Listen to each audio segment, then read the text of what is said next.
Hi DIYers, Sterling with Alarm Grade here, and today we're doing a video on our first impressions of the LYNX LKF or LYNX key fob 500. So again, the part number is going to be the LKF 500 for this LYNX key fob. I got to put a caveat, we are in beta, so that part number may change, but that's what's on the initial documentation that we received from Honeywell. That'll be an LKF 500. It's a 4-button key fob, which is the standard in the industry. 1 button for arm away, 1 button for disarm, 1 button for arm stay, and then 1 button which can be custom programmed. Most people use it for a panic if they're going to enable that, and it could be a silent panic or an audible panic depending on what you want to do.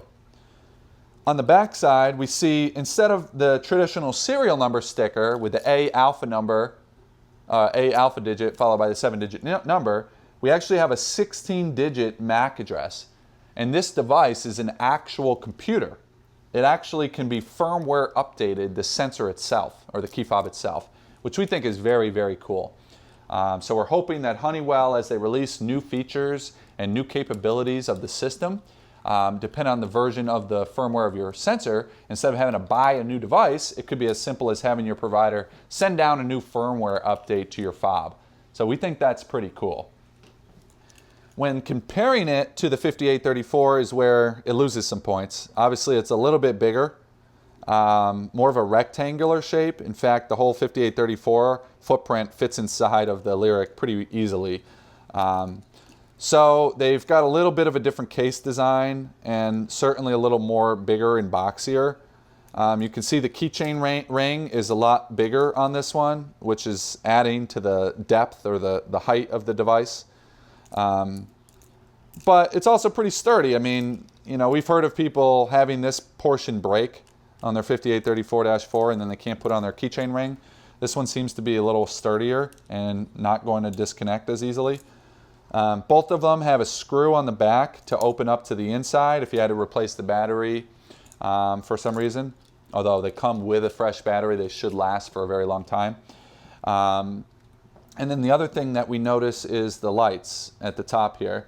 You get different little activation lights. So on the 5834-4, you press a button, you get the lights. This one has 2 lights, which give us a lot more information. This was more of a dummy key fob.